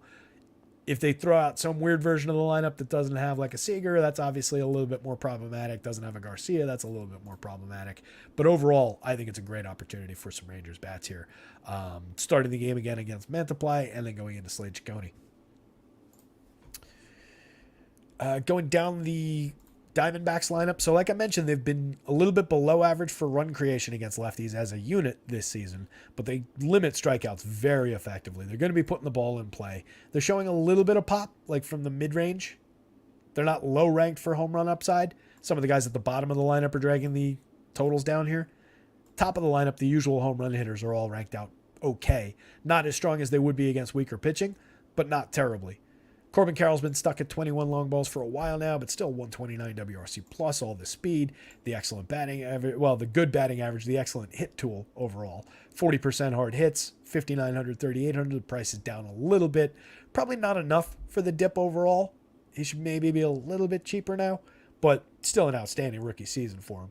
Ketel Marte, 5,500, 3,400, showing a little bit of power upside, 7.44 in the model, 19 homers on the season, a 200 ISO. Just always an outstanding option at second base, particularly on a slate where we're kind of short on outstanding second basemen, and particularly affordable ones. He's less expensive than Semien on the other side. I like the spot for Ketel Marte here. Tommy Pham has been valuable on for value. 13 homers, valuable for value, dick. Tommy Pham has been coming into slates and producing at very cheap prices of late. 123 WRC plus, 13 home runs, 14 steals, only 4,200. From this spot in the lineup or from anywhere down here, I think Tommy Pham is a perfectly playable part in this lineup. Christian Walker, excellent power, low strikeout rate. Lourdes Gurriel, excellent power, low strikeout rate. Kyle Lewis, former top prospect, very, very cheap if he plays. Buddy Kennedy, Nick Ahmed, mix and match type options. And then Gabriel Moreno, capable catcher bat. 276, 317, 387. Only an 89 WRC plus, but 5 homers, 4 steals. Contact profile isn't great, but a catcher that I believe there's upside for. Outside of that, these are the lineups we already had on this one, so no new lineups have dropped in the last little bit. Let's look at the home run model. Why not?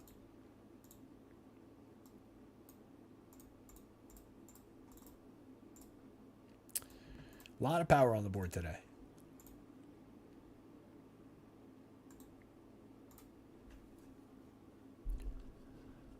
Jordan at the top of the board at 16.1 from that Houston lineup that was showing us so much power. And then the other guys lurking down here. So they're a little bit separate from him. But you do have a bunch of Houston bats above the magic number here. We saw that when we looked at the team, but just to illustrate. That's a lot of power showing for Houston. It's just a lot of guys above the magic number today, too. I like the spot for Miami's power. Jorge Soler was the overall home run pick of the day.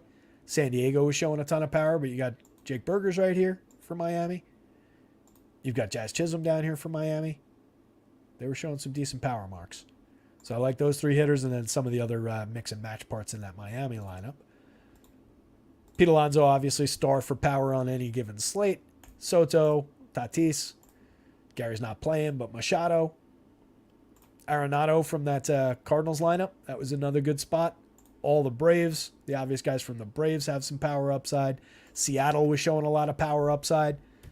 A lot right here, right? Cal Raleigh here. Julio, Mike Ford. Eugenio Suarez. Teoscar. A lot of power on deck for a lot of these teams.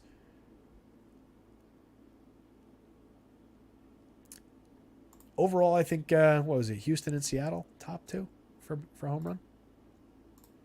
Houston and San Diego. Miami 3rd, Seattle 4th. All 4 of those teams I like quite a bit for stacking tonight, though. Paxton, obviously, I liked on the pitching side of things, though. So that's a both-sided situation. Several both-sided situations. This is a both-sided for me, right? Top of the board, but I was just talking about all the power that Miami's showing. Paxton, top of the board, but I was just talking about all the power that Houston's showing. The guy not having a threatening day against him is Luis Castillo. He ranks a little bit behind these guys, but obviously a tremendous pitcher, probably the highest ceiling on the board in terms of their pitcher. 10-7, 10-3, you're paying through the nose to get him, but I think he's worth it. If the salary, if the bumps in the road along the way, keep any ownership off of him, that's just a favor to us. Paul Blackburn, my favorite value pitcher of the day, but he's probably every single person in the industry's favorite value pitcher and every single casual in the industry's favorite value pitcher. So I think that's a problem. I definitely will have my Paul Blackburn, though. If you're right alongside the field on Paul Blackburn, you're probably doing fine. There is a lot of value-based pitching on this slate, though. Steven Leibowitz is punching out to go build lineups. Good luck to you, buddy. Take something down today, Steven. Travis Duarte says, what was the take on that Braves pitcher? I like the spot for the Braves pitcher. It's a good value spot. We're moments from getting to him. But Mamba asks, do I see a problem with the best hitter on the team being a catcher for Seattle? Not really. For DK purposes, it's obviously it's arguably a benefit. Cal Raleigh's a tremendous hitter. A lot of power in that bat. The problem for Seattle when you're going to them is all the zeros that they can put in your lineups via the strikeouts. Right? You've got a lot of their best players are aggressive free swingers and aggressively bad in terms of the strikeout rates. So this could be a zero. Like you could get a good table set by J.P. Crawford. Suarez strikes out. Ty France singles, drives J.P. Crawford only to third, first and third, one out for Cal Raleigh. He strikes out. Teoscar strikes out. That could happen 3 times tonight in that exact sequence.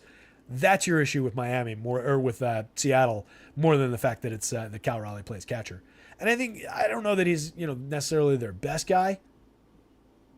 A lot of these guys are equivalent for run creation.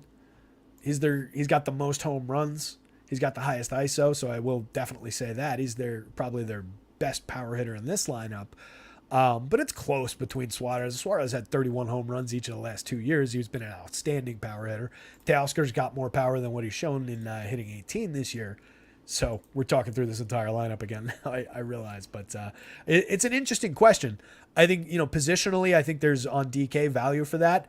And then on FanDuel, you can treat him like he's a first baseman in this lineup because you don't really care that much about Ty France. You can roster him alongside Ty France. You can roster him alongside Mike Ford, or you can use him instead of either one of those guys. Try to determine the best path to hits on the slate. Yeah, I mean, with anybody on Seattle, you're dealing with problematic in terms of hits. The bat-on-ball skills are more power-oriented in general, and there are a bunch of guys who swing and miss a lot. So it's more the lack of hits that you'd be talking about there, I think. And that's definitely problematic with Seattle. It's problematic with a lot of teams in baseball this year and in a lot of recent seasons. A lot of teams not focused on batting and hit tools so much as they are on power, the ability to draw walks, which is the correct way to play the game. But it's a different way to play the game over the last 15, 20 years. 2 mixed results, right? Like teams like the Yankees have obviously struggled with that approach. So getting back to the slate, Alan Winans, considering that he's got the depth, he's stretched out, he's been pitching somewhat effectively at AAA.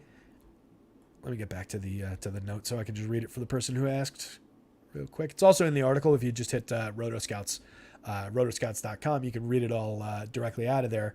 But 24% strikeout rate in 2021 and a that's Peterson's side. 22.7% strikeout rate in his AAA appearances. 15 starts, 20 appearances overall with AAA Gwinnett this year. 2.79 ERA, but a 4.14 xFIP, which is still very good. 22.7% strikeout rate. And he was good against Milwaukee on July 22nd, and then good in striking out 9 of 28, allowing 4 hits, walking 2, and a 7-inning shutout against this same Mets team just the other day on August 12th.